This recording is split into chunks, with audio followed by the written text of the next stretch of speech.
नमस्कार दोस्तों, स्वागत है आप सभी का एक बार फिर से आपके अपने YouTube चैनल स्टडी टूल्स में।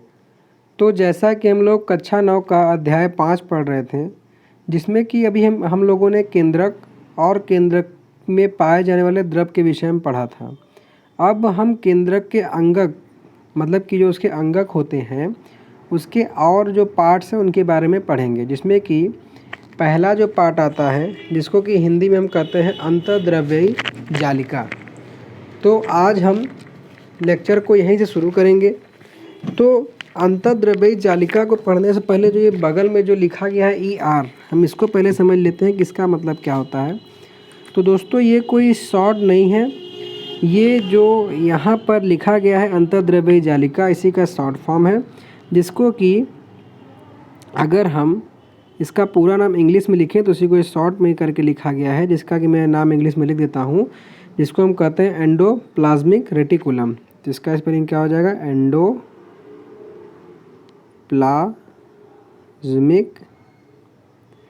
रेटिकुलम।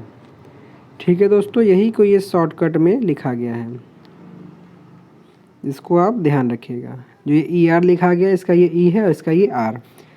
तो अंतर्द्रव्यी जालिका को शॉर्ट में ER कहते हैं, जिसका मतलब होता है एंडोप्लाज्मिक रेटिकुलम। तो आइए हम देखते हैं कि होता क्या है। तो देखिए, अंतर्द्रव्यी जालिका जिसको कि हम ER कहते हैं, ये झिल्ली युक्त नलिकाओं तथा शीट का एक बहुत बड़ा तंत्र है। मतलब कहने का मतलब क्या है कि ये झिल्ली युक्त नलिका की तरह का होता है, और शीट मतलब जैसे कि कागज़ का शीट होता है वैसे होता है। ये लंबी नलिका अथवा गोल या आयताकार थैले की तरह दिखाई देता है। ठीक है, मतलब क्योंकि शीट की तरह का है, तो कागज़ का शीट जैसा कि आप देखते हैं कि आयताकार भी होता है, गोलाकार भी हो सकता है। तो ये इसमें इसकी रचना को बताया गया है।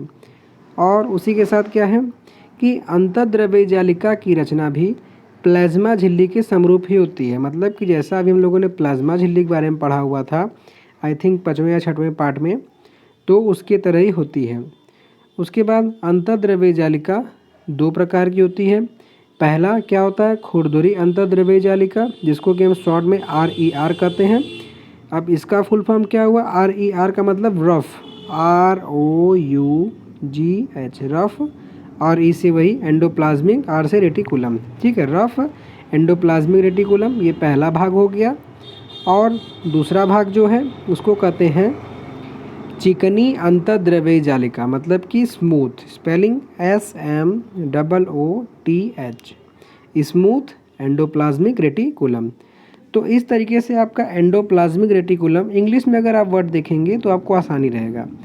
2 प्रकार का हुआ, पहला हुआ रफ एंडोप्लाज्मिक रेटिकुलम और दूसरा हुआ स्मूथ एंडोप्लाज्मिक रेटिकुलम। अब हम पहले भाग को देखते हैं। तो देखिए, रफ एंडोप्लाज्मिक रेटिकुलम जो होता है, ये सूक्ष्मदर्शी से देखने पर खुरदरी इसकी सतह दिखाई पड़ती है। मतलब ये इतने छोटे होते हैं, इनको जब हम सूक्ष्मदर्शी से देखते हैं, मतलब कि माइक्रोस्कोप से, तो ये बहुत ही छोटे दिखाई देते हैं। ऐसा क्यों होता है? क्योंकि इन पर राइबोसोम पाया जाता है। ठीक है, तो ये कारण क्या हुआ कि REF क्यों खुरदरे दिखाई देते हैं? तो ये राइबोसोम के कारण दिखाई पड़ते हैं। अभी देखिए, राइबोसोम क्या होता है? ये राइबोसोम पर प्रोटीन संश्लेषित होता है, मतलब कि इस पर प्रोटीन जो है इकट्ठा होता है, और रफ एंडोप्लाज्मिक रेटिकुलम तैयार प्रोटीन को आवश्यकता अनुसार एंडोप्लाज्मिक रेटिकुलम के द्वारा कोशिकाओं के अन्य भागों में भेजता है। मतलब कहने का मतलब ये है कि ये जो आपका एंडोप्लाज्मिक रेटिकुलम है, इसका जो एक भाग है रफ एंडोप्लाज्मिक रेटिकुलम, ये क्या होता है कि ये राइबोसोम से बना हुआ होता है, और ये प्रोटीन को इकट्ठा करके किसको सप्लाई देता है दोस्तों? एंडोप्लाज्मिक रेटिकुलम को देता है। क्यों? क्योंकि ये सभी कोशिकाओं को ये जो है पोषण प्रदान करने के लिए भेजता है कि जहाँ जहाँ प्रोटीन की कमी होती है। उसी के साथ जो एंडोप्लाज्मिक रेटिकुलम मतलब कि ER का दूसरा पार्ट है SER, जिसका मतलब क्या हुआ? स्मूथ एंडोप्लाज्मिक रेटिकुलम, ये वसा तथा लिपिड, मतलब कहने का मतलब क्या है कि ये फैट का बना हुआ होता है। ठीक है, ये जो है फैट का बना हुआ होता है। और देखिए इसका कार्य क्या है? हाँ, तो ये वसा या प्रोटीन के बनने में क्या करती है? ये सहायता करती है। और उसी के साथ साथ इसका मेन कार्य क्या है कि यह कोशिकीय क्रिया के लिए बहुत ही महत्वपूर्ण है। मतलब कि कोशिकाओं के क्रिया करने के लिए ये जो स्मूथ है एंडोप्लाज्मिक रेटिकुलम, ये बहुत ही महत्वपूर्ण है। उसी के साथ कुछ प्रोटीन तथा वसा कोशिका झिल्ली को बनाने में सहायता करते हैं। इस प्रक्रिया को झिल्ली जीवात जनन कहते हैं। मतलब कि कुछ जो कोशिका होते हैं जो प्रोटीन और वसा की सहायता से उसको जीवित मतलब जीवित क्या कहते हैं लीव रहने के लिए उसकी सहायता करते हैं, तो उनको हम कहते हैं जीवात जनन, उसको हिंदी में कहते हैं। उसी के साथ कुछ अन्य प्रोटीन तथा वसा एंजाइम व हार्मोन्स की भांति कार्य करते हैं। ठीक है, इनके बारे में हम आगे डिटेल से पढ़ेंगे, अभी अब खाली इनका आप नाम जानिए। तो यद्यपि विभिन्न कोशिकाओं में एंडोप्लाज्मिक रेटिकुलम भिन्न रूपों में दिखाई देते हैं। मतलब कहने का मतलब है किसी में ये जो है क्या कार्य करती है इसका वसा प्रोटीन कि उसको जो है जीवित रखने के कार्य करती है। दूसरी चीज़ ये हार्मोन्स और एंजाइम के रूप में कार्य करती है, तो इसलिए इसकी ये क्या होता है कि विभिन्न रूपों को दिखाई पड़ता है। लेकिन परंतु सदैव एक जालिका तंत्र का निर्माण करती ही करती है। ठीक है, मतलब ये किसी भी रूप का हो, ये जालिका तंत्र का निर्माण करती ही है। तो जैसा कि आप देखिए जंतु कोशिका में जो कि आपका चित्र दिखाया गया, इसमें आप देख सकते हैं कि ये आपका दिया गया है रफ एंडोप्लाज्मिक रेटिकुलम। ये देख सकते हैं नालिका के रूप में है जो कि राइबोसोम से मिलकर बना हुआ है। ठीक है दोस्तों, तो इसको आप फिगर में भी ड्रा करके देख सकते हैं। अब उसके बाद हम आगे आते हैं, इधर अच्छा दिया गया है। तो होता क्या है कि इस प्रकार जो आपका ER मीन्स एंडोप्लाज्मिक रेटिकुलम, मैं बार बार इस वर्ड को इसलिए बोल रहा हूँ जैसे कि आपको बिल्कुल याद हो जाए, का एक कार्य कोशिका द्रव्य के विभिन्न क्षेत्रों के मध्य अथवा कोशिका द्रव्य के विभिन्न क्षेत्र तथा केंद्रक के मध्य पदार्थ प्रोटीन के परिवहन के लिए नलिका के रूप में कार्य करना है। मतलब जैसा कि आपने चित्र में देखा ही था। अब प्लस जैसा कि एंडोप्लाज्मिक रेटिकुलम क्या होता है कि ये रफ एंडोप्लाज्मिक रेटिकुलम और स्मूथ एंडोप्लाज्मिक रेटिकुलम से मिलकर बना हुआ है, जिसमें ये प्रोटीन का निर्माण करता है और ये वसा का।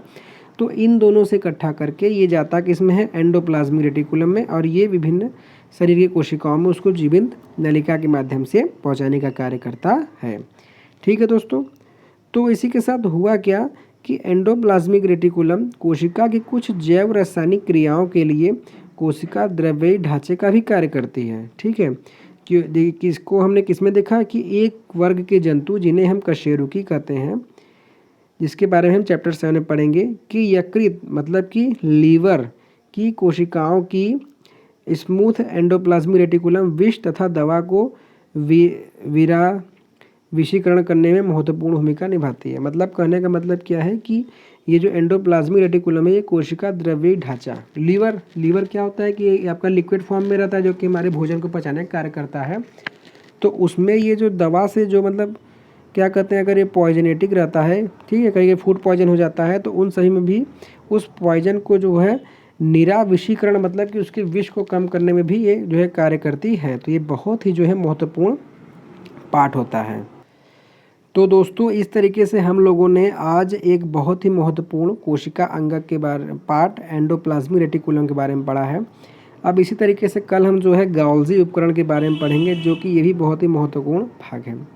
ठीक है, क्योंकि ये भी जो है हम हर पार्ट के बारे में अलग अलग वीडियो इसलिए शॉर्ट में बना रहा हूँ जिससे कि आपको रिवाइज करने में आसान रहे और आप अच्छे समझ सकें। तो दोस्तों इसी के साथ हमारा आज का ये लेक्चर यहीं पे कंप्लीट होता है। आशा करता हूँ कि बताया गया सभी जानकारी आपको समझ में आया होगा। तो प्लीज़ वीडियो को क्या कीजिएगा, लाइक कीजिएगा, और अगर आप चैनल पर नए आए हुए हैं तो चैनल को सब्सक्राइब कर लीजिएगा। कोई भी अगर आपको प्रॉब्लम हो तो आप कमेंट बॉक्स में कमेंट कर सकते हैं। सो थैंक्स फॉर वॉचिंग, धन्यवाद।